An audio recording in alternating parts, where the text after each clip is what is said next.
Okay, in this video I'm gonna piece together all the video I shot while I was trying to bring in my orchids to show the bloomers that existed then. So there'll be a lot of short clips from over the last month and a half. And then after I've shown all that video, I will do a what's blooming update and a walk through my grow area to show how I have the plants organized.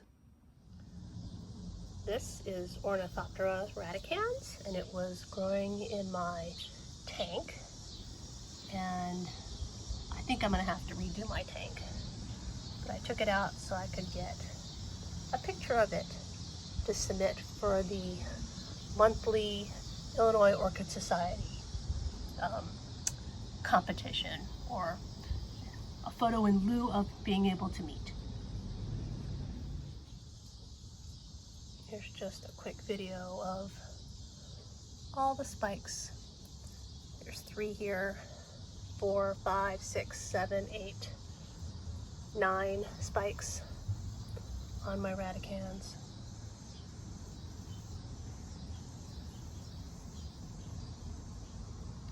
It's really hard to get a good close-up of the flowers.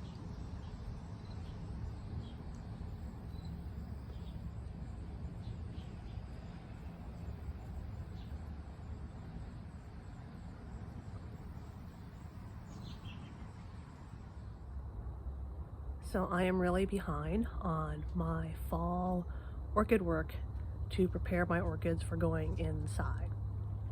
And so I'm of course finding lots of orchids that are in bloom, and I thought that I would do an update on both what's blooming and my progress on getting things ready to go inside. This is one of my quote plug trays of the seedlings that I took out of Community Pot. And it's sitting on my table, which you can't even tell is a table because it's so full. And this is because I had it underneath my Richard Mueller Cattleyas, and I think the squirrels were digging into the sphagnum moss, because I found a bunch of these like uprooted the other day, and some of them seem developed like little holes, as if there's been some squirrel biting going on. So I put them out, and so like, and you see there's like a little black spot there. And so I put them out. I have 2 trays of these. Here's one, and then here's the other one. You see there's like no room on the table. And I put them out so that they could dry out a little bit, because it rained a lot last week. And also so that squirrels would stop digging things up. And of course they all have little holes now, because I did have a few people use my website and buy a few of the seedlings. And this is what they look like in case anybody else is interested. This is the cuculata. They are very small. Here's my thumb for comparison. I cleaned out my tank, and rather than, of course, moving plants in, I ended up moving a bunch of plants out. So of course, here's like dead things right here. Let's see, what's this? This was Dendrobium lateral.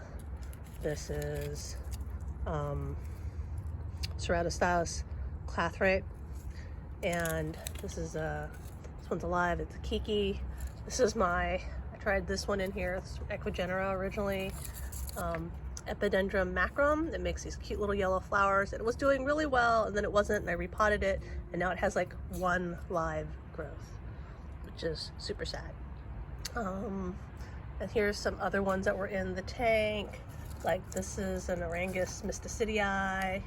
I don't even know if it's still alive. It looks like that top growth might still be alive, nor might have rotted out. Anyways, just proof that lots of things were not doing well in the tank. Like this is the Dendrobium leonis that was in there, and I had repotted, and it's really, really sad. I don't think it's gonna make it. I must decide whether I want to go to Nats and get another one, but this is like totally craptastic.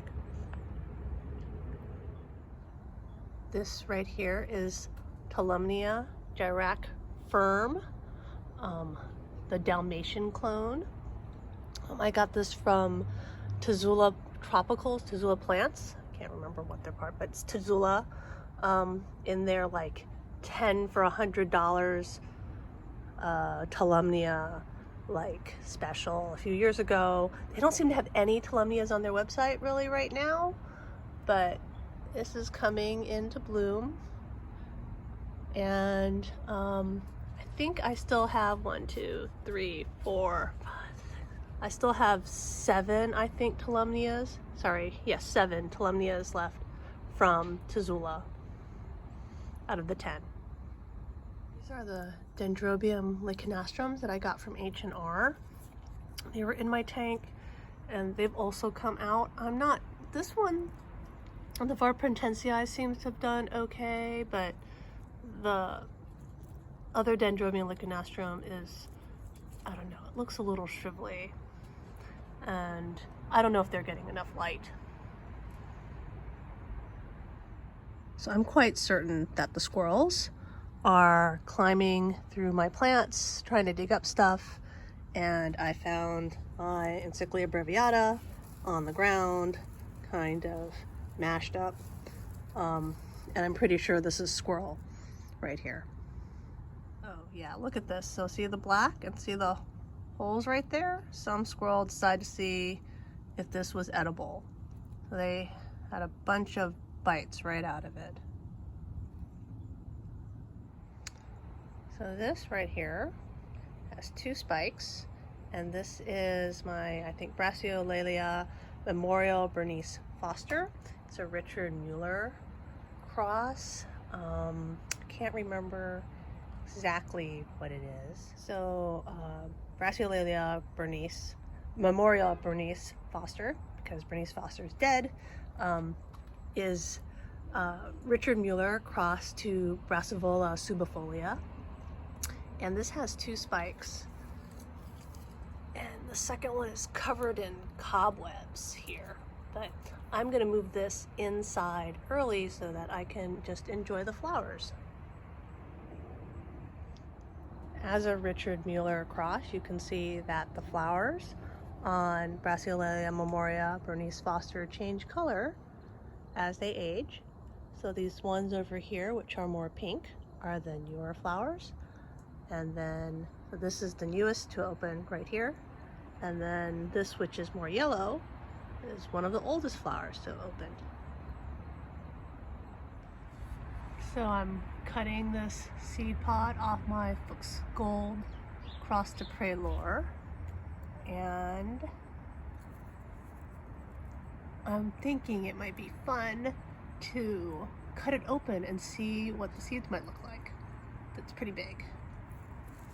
Or I'm hoping to cut it off because my gosh, that's firm. Whoop, there it goes. Okay, here's the seed pod. And let's see if there's any seed development in it.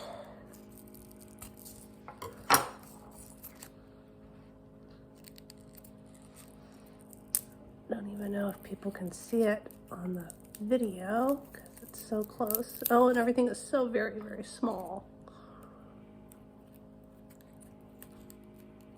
So not yet, really. You look right there, see there's not much. It's got some little bit of fluff right there, but it's mostly no seeds developed yet. So good, the plant, my Vanda had not wasted a lot of time on trying to develop this seed pod at all. So earlier in the summer, I divided both my Wild Willie Pacific Bingo and my Dagmara Pluto's Drummer. Like, I had to repot them because they were falling out of their pots. And I took these back bulbs off, and then I put them in moss to see if I could actually get any dormant eyes to sprout on these back bulbs that basically grow another plant. And it looks like neither of these have sprouted. And since stuff has to move back in, I think it is time for me to compost them. So let's have a quick look and see if anything sprouted here.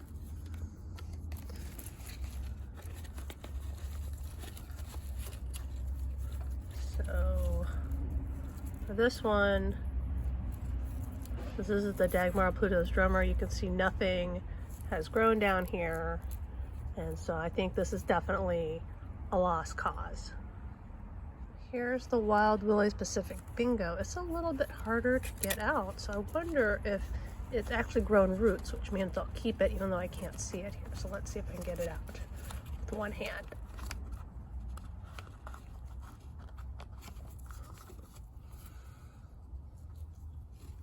Any roots? Not seeing anything yet.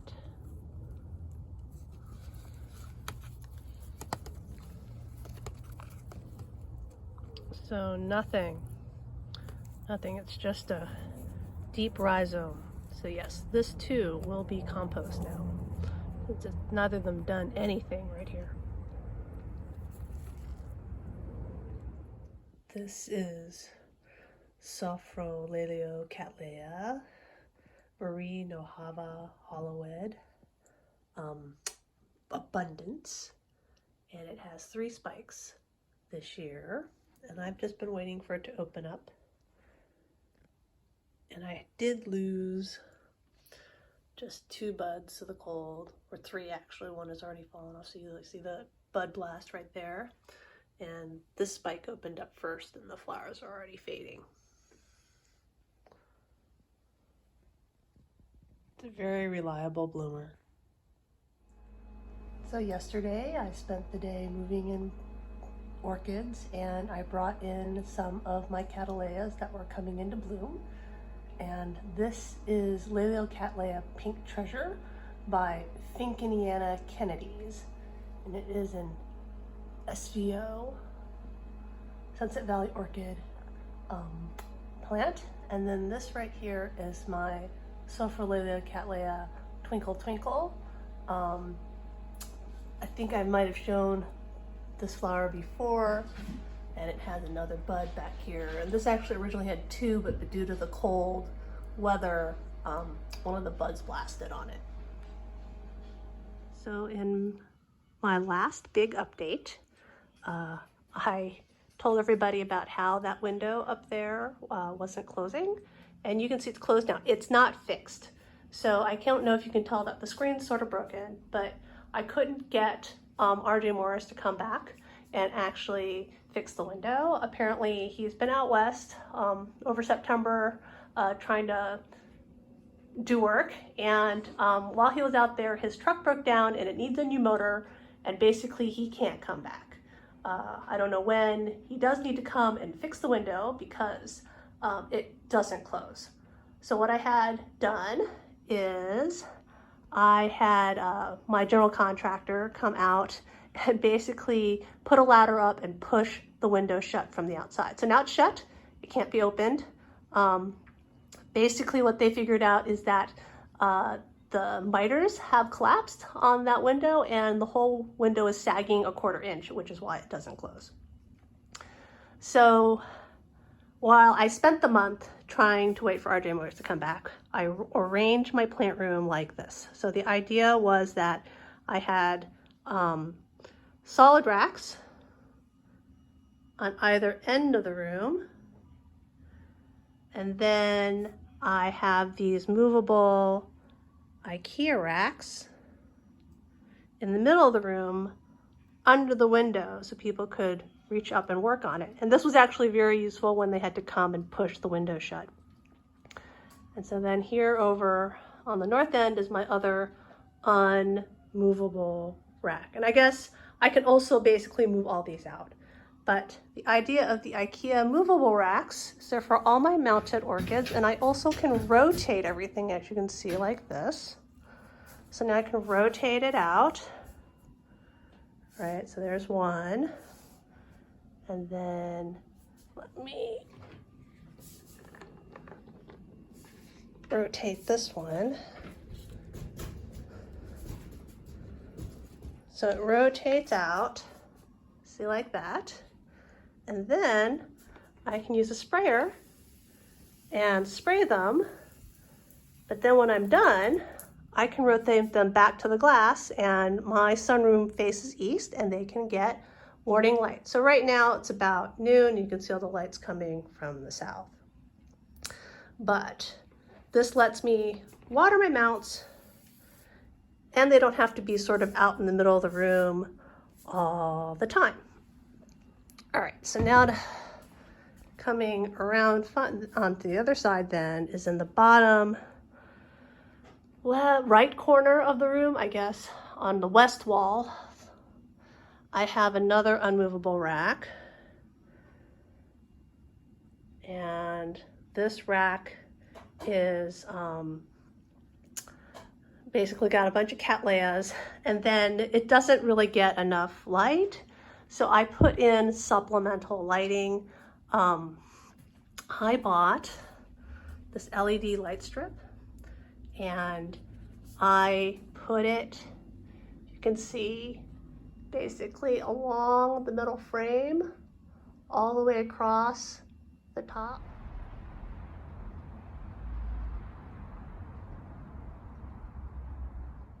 It actually had 2 strips with this kit, and I didn't need the second strip, so I just installed the second strip by clipping it on with butterfly clips onto this rack for, I don't know, to see how it works, see if it helps with the supplemental lighting. They get some light, but you can see it's in pretty deep shade right here for this room. It's on the west wall, it's not getting light.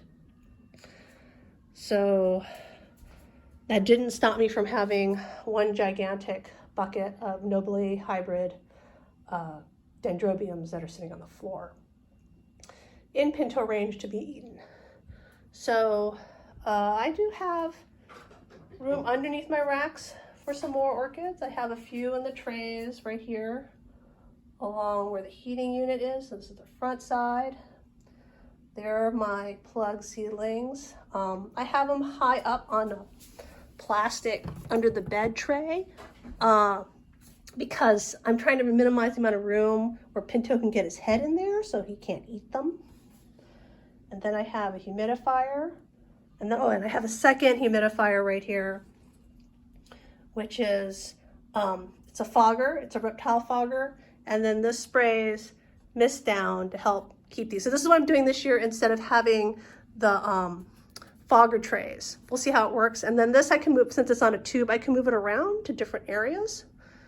So hopefully I can move it to all the different shelves here, you know, one each day of the week. And I have a second one of this, let me rotate it,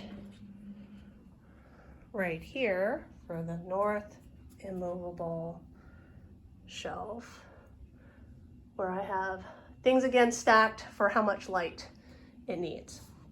So that's my organization. And then I have a work table, as you can see, filled with dead plant leaves, my pump that came apart, and it keeps most of the plants off the floor so the cats can't eat them. So right now in my plant room I have Tolumnia spiking and blooming. This right here, I don't know if I remember it, but it had 2 spikes. This is the old one and it just had a few flowers left, and then this was a new spike. It has a second bunch of flowers right here. And then I have another Tolumnia right there. So this is Gyrac Firm right here, and this one is it's another Gyrac Firm, Snow White. I believe the other one is Gyrac Firm Dalmatian.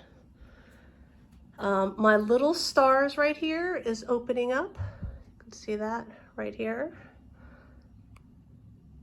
All right, very hard to see right here. So this is my Dendrobium Lycanastrum varprentensiae from H&R. And let's see, this was actually in my tank all summer, but I took it out and brought it up here when I brought my plants in, because it's supposed to be grown like a Cattleya.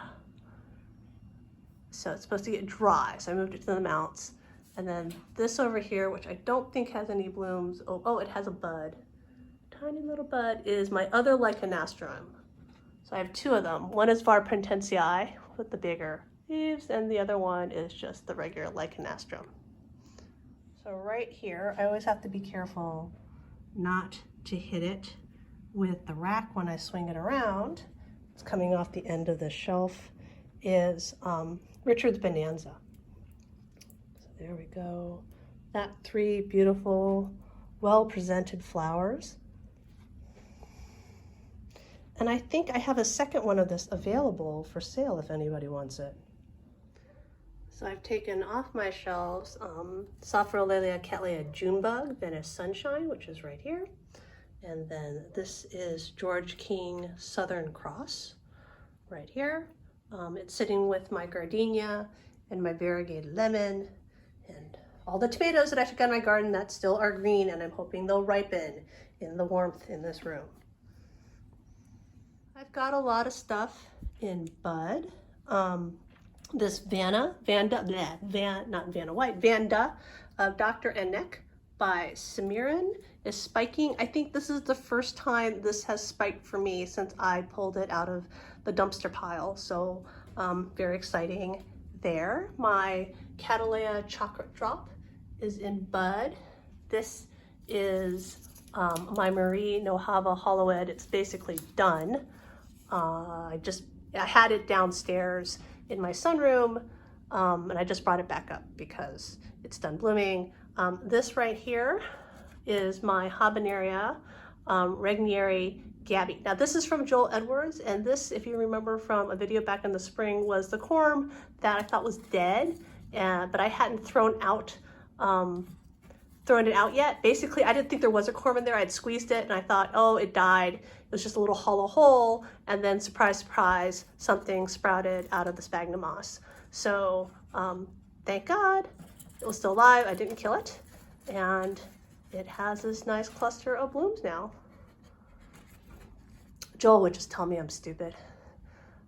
This is my Regnieri, which has no blooms. I don't know if it's cool enough. I'd left it outside all fall.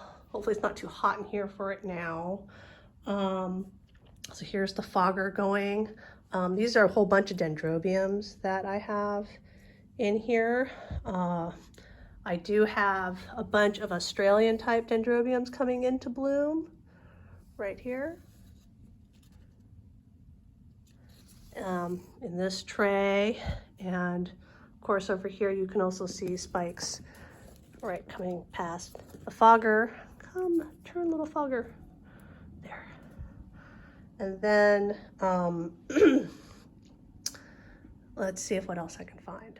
Okay, I always like to send this Encyclia radiata to the Eastern Iowa Orchid Show that they have in like end of October, before Halloween. It's usually the last show of the season.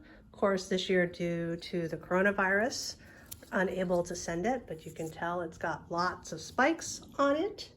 Lots and lots of gorgeous spikes. And oh, I'm sad. Look at what I'm finding right here while I'm looking at the flowers. I've got bugs on it. I don't know what kind of bugs. I have my contacts on. I can't tell. I'm gonna have to come back with glasses and look. Okay, and since I'm basically losing my vision now, how can I tell that this is like infested even if I can't see the bugs? So if you look at the leaves near the flowers, see how there's all this sap here? So for normal, I mean, a lot of people are like, oh, my plant has happy sap. All right, I hate seeing sap like this on my leaves because that means that there's a sap sucking insect on my plant somewhere. It is sucking it and sap is leaking out, which means my plant is bleeding because there are bugs on it somewhere. So even if I cannot see the bugs, I can see their passage. There is sap right here. And so then you can go searching around and, oh, look at this. See that? This plant has scale right there. There's a scale right there. All right, this is my, I think it's the Vanda Renanthera Sunrise. I don't know, some hybrid like Renantopsis, I think. And also, if you look at it, see, there's no sap. There's no sap anywhere. I mean, there might have some hair on it, but there's no sap. And that means it's not infested with bugs. So in my Richard Muellers, I tried to put them all together this year on the same shelf. I have got my Hawaiian Treat in bloom, and then you've already seen, you see the other side of my shelf that there is the Richard Bonanza from the back side. I have a whole bunch of Cattleyas in spike here. There's one over there. This Nodosa is still blooming. So this one, I've shown earlier, I had it downstairs in my sunroom. And these are the straggling spikes for it. This is a white Cattleya, which we can't see from this end. Let me see if I can turn it around. All right, so this is Cattleya Bob Betts White Lightning. I don't know if we can get a good view on it because it's white and the sun's right on it. My Howeyara Lava Burst is still putting up flowers from those little secondary spikes that I showed earlier in the year. And finally, these spikes have actually died, so they turn yellow. But see, still blooming, very determined bloomer right here.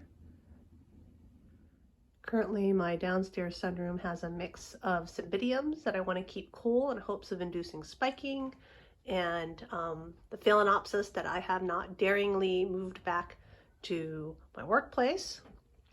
The Phragmipede, and then on this table that I sort of alley dived and then fixed it had broken granite on it, so you can kind of see it's cracked. I fixed all the cracks, and I like it because it can get really wet and disgusting, and I don't care because I picked it out of the alley and fixed it.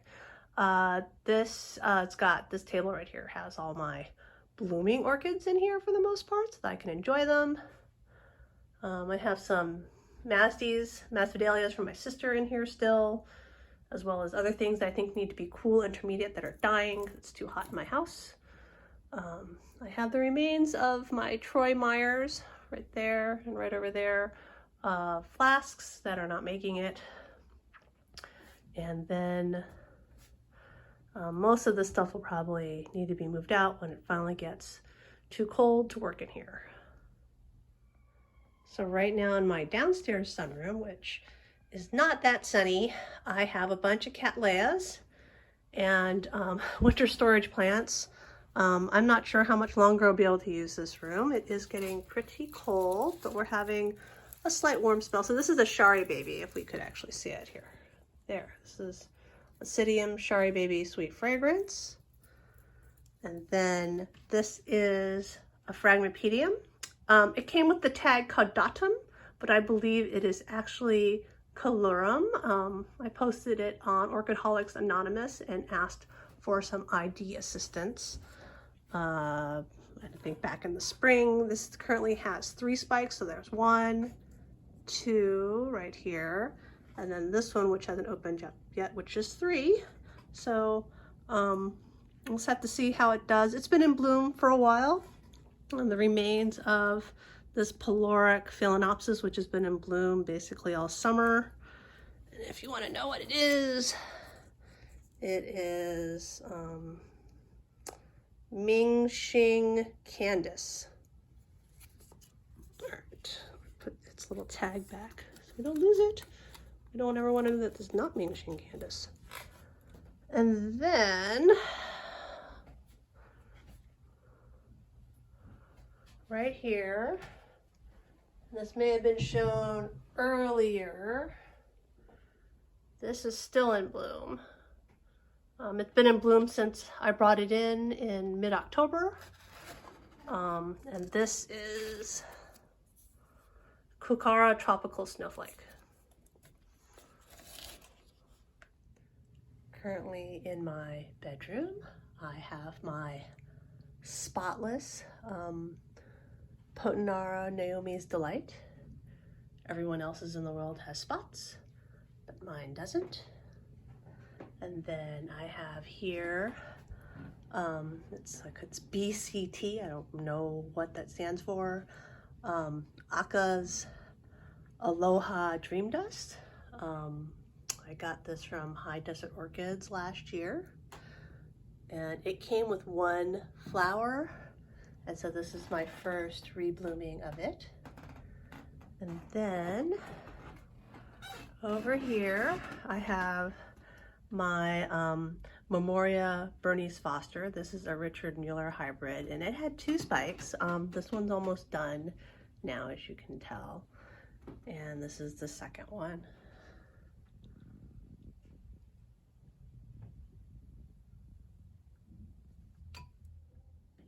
And since I have a kid in college, and often these sit on the top of my shelves and they're hard to get up and down, and I didn't want to have to move them if in case I had to empty the shelves so that we could get to the broken window. I have a sad, 7 orchids in here in my son's bedroom because he's in college and he doesn't need the room right now. And they get really good light, and it's warm because they're sitting on top of the radiator. So the only problem with this is in about 3 weeks, he's going to come back, and then his school is, he's at the University of Illinois. They're doing this thing where they're coming back for Thanksgiving or quote unquote fall break, and then not returning, and they're going to take their exams remotely. And then I'll probably have to move these plants out so that he can have his radiator back. Finally, in my kitchen, I have my terrarium, and I have a few cattleyas down here on display. So this is from Sunset Valley Orchids. It is Kaboom by Fire Fantasy. And I think when I was moving it in, I only had 1 open, and now all 3 buds on it are open. And then this is, I think it was available upstairs. This is earlier, but I moved it down. Donna Pasanen by Tropical something. Tropical, I can't see the tag and I can't pull it out. And then this is my Dendrochilum formosanum that came with my last order from High Desert Orchids. And it's, you know, so here, right, these are the leaves that I said I thought might have gotten cold damaged. And yeah, they're definitely damaged, but most of the plant is fine on this one. And finally, my Encyclia cochleata is in this window. This is a southern facing window, but in the winter, the eaves pretty much shadow it by this point in the day. And I had been storing 2-inch seedlings up there, but I did manage to finally find space for them in my plant room. So that's how everything is blooming and located for this update.